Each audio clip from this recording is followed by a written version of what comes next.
Era uma pequena empresa primeiro, uma pequena agência chamada Forma. Isto foi um bocadinho quase que os primórdios da nova publicidade. E eles tinham várias contas, uma delas que estava a começar, que era muito boa, que era a da Compal, e eles, portanto, procuraram uma pessoa, um estudante universitário, que ficasse a meio tempo, e a mim deu-me imenso jeito, quer dizer, e foi através de amigos, quer dizer, o chefe de publicidade dessa conta, que era o Rodrigo Pereira da Cunha, convidou-me para ser copywriter desse projeto. Sim, a Forma era de facto uma agência um bocadinho especial, porque era pequenina e tinha dois diretores completamente o contrário um do outro. Um era o Sr. Alfredo Castro, que era um intelectual, que me pôs imediatamente a ler o Roland Barthes e o Edgar Morin, para a complexidade da problemática publicitária, e outro era o Sr. Rafael, que era um muito conhecido ilustrador, não me lembro do apelido dele, mas era um muito bom ilustrador, mas era um homem muito prático, muito chão, muito pouco complicado e muito pouco complexo. Depois havia os chefes de publicidade, foi o Rodrigo Pereira Coutinho, depois foi substituído. Rodavam muito os chefes de publicidade, não sei porquê, acho que era um bocadinho conforme as contas que apareciam. Foi ele, foi o Pernes, não sei se era também só copywriter, não sei. Foi o Carlos Martins Pereira, foi o Humberto Goulart, sabe quem é com certeza. Foi, já não me lembro mais, mas estes, o João Lopes, portanto, aí rodaram bastante. Assim é que me lembro que me deu que fazia mais brincadeira, era a da Saluzena, da farinha Saluzena. Fazia spots de rádio com o Fernando Pernes, que era aquela pessoa sisuda que as pessoas estavam habituadas a ver, a falar de arte e de serralves e tal. Era uma pessoa engraçadíssima, portanto fazer o spot entre o avô e a neta para a rádio era uma coisa engraçadíssima. A Compal era um produto novo e isso foi uma sorte, não é? Porque é mais fácil fazer quando há um produto que traz qualquer coisa de novo, que era o caso da Compal, em que os sumos eram mais naturais do que os refrigerantes. Não eram refrigerantes, era um sumo mesmo.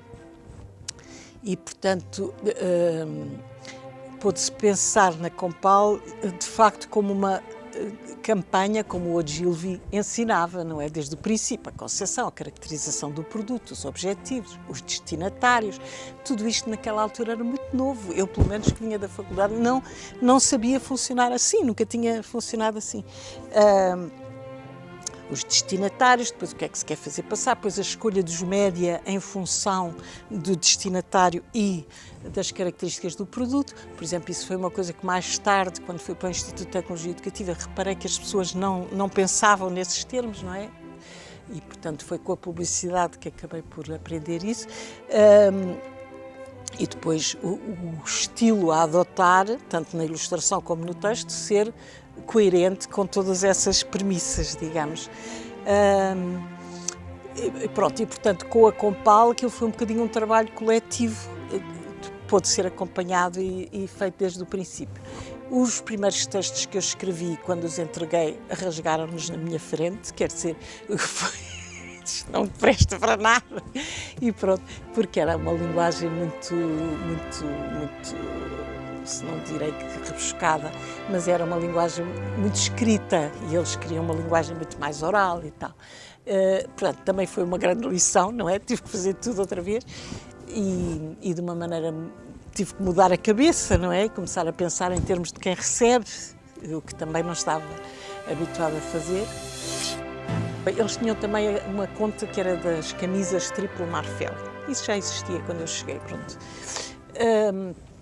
Nem terei feito muitos textos para eles, mas depois lançaram, creio que a mesma empresa lançou uma camisa de melhor qualidade, que queria de melhor qualidade, chamava-se Lanela, se não me engano. mas tinha um pouco de dinheiro. E então eu tive imenso gosto em fazer a campanha, porque estava a fazer a minha tese sobre o mito do cowboy na cultura americana. Então fiz assim propus um cartaz que fosse procura-se homem capaz de usar a camisa Lanela. Mas o que eu percebi, o meu esforço foi idêntico para a camisa Lanela ou para a Compal, mas o facto de uma pessoa pertencer, ser parte de uma coisa grande, dá uma projeção muito maior do que se for de uma coisa pequena. E nós vimos isso depois também na RTP com a Rua Sésamo, que era em grande e tal, não é? Portanto, tudo tem muito mais impacto do que outros programas nos quais eu se calhar investi o mesmo, mas que têm muito menos impacto porque não são uma coisa tão em grande, com tanto valor de produção, digamos, né? Mas há outro que eu gostei, foi um seguro de educação que apareceu, e então lembro-me do slogan que era: a educação faz o homem. Hoje já não se poderia dizer assim, porque tinha um ar muito... teria que ser a educação faz o ser humano, que ficava muito mais fraco. Tanto nos Estados Unidos como cá, é um projeto muito caro. Mas foi muito essa ideia de que valia a pena investir num projeto muito caro para chegar a uma população que estava um pouco educativamente abandonada. Nos Estados Unidos, na altura, não havia, havia muito pouco pré-escolar, e em Portugal também. Portanto, era uma população, e correspondeu a uma época em que a psicologia mostrava a importância das aprendizagens. Agora já se fala dos 0 aos 2 anos, não é? Mas naquela altura, os 3 aos 5 anos era considerada uma fase extremamente importante para as aprendizagens antes das aprendizagens escolares propriamente ditas. Pareceu que era um projeto em que valia a pena investir, que embora fosse muito caro, que teria compensações educativas e sociais importantes. Depois foi inovador na maneira, no formato, não é?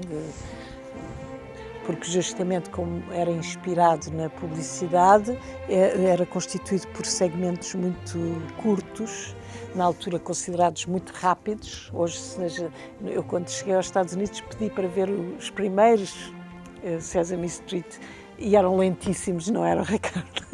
Pareciam-nos lentíssimos. Naquela altura em que apareceram lá eram rapidíssimos. Os nossos também cá apareceram um bocadinho rápidos. Mas o grande investimento, de facto, foi na questão da língua, que era também a mais complicada, porque, claro que não se podia adaptar do inglês, não é? Houve algumas animações só da escrita das letras, por exemplo, que se podia, mas de resto não é? E confesso que fiquei muito contente, porque anos mais tarde soube que a Helena Cidade de Moura falava no método de aprendizagem da leitura da Rua Sésamo e que tinha sido o primeiro método audiovisual português. E isso eu senti-me muito consolada. Para mim foi um grande investimento, de facto. Pronto, trabalhei muito nisso e também a pedir muita ajuda à Raquel, estava sempre a tirar dúvidas com ela e com outras pessoas que trabalhavam na aprendizagem da leitura. Foi muito interessante. Mas lembro-me de ver num contexto maravilhoso, que foi assim. Quando fizemos a avaliação final, começámos a ver... havia um determinado grupo onde a gata Tita não era nada apreciada. E nós fomos ver o que era aquilo e descobrimos que era de um bairro de africanos. Então nós fomos lá. E depois andámos à procura dos miúdos e tal. E às 6 horas, parece-me que era, começa a música da Rua Sésamo, dentro de uma casinha pequenina, um televisor mínimo, lá em cima de um armário, e começa a música, o genérico da Rua Sésamo, e bzit, eram miúdos de todo o lado a chegarem e a enfiarem-se lá para dentro. Sentaram-se todos em cima uns dos outros, portanto eram mais de 30 ou assim. E depois lembro-me dos miúdos, uma miúda pequenina, em cima ao colo de uma, de 10 anos, e a miúda repetia palavras e a miúda de 10 anos corrigia-lhe a pronúncia. Portanto, realmente era o contexto de visionamento, e já nem era as características do miúdo, mas era o contexto de visionamento, era tão diferente do que seria numa casa, enfim, da classe média ou assim. Isso achei extraordinário e foi aí que percebi que realmente para a aprendizagem do português, para as pessoas que estavam cá, que era muito, muito importante, e para a escolarização quando eles chegassem. Tenho alguma pena que talvez que não tenha sido mais continuado, quer dizer, houve o Jardim da Celeste, certamente, mas aquela ideia de a investigação a colaborar com a realização, acho que se perdeu um bocado. A ideia também de que desde o princípio, que as coisas devem ser concebidas em conjunto desde o princípio. Acho que também é difícil numa estrutura compartimentada como uma empresa de televisão, não é? Essas duas características, acho eu, que acho que era útil que tivessem podido continuar, e acho que se perderam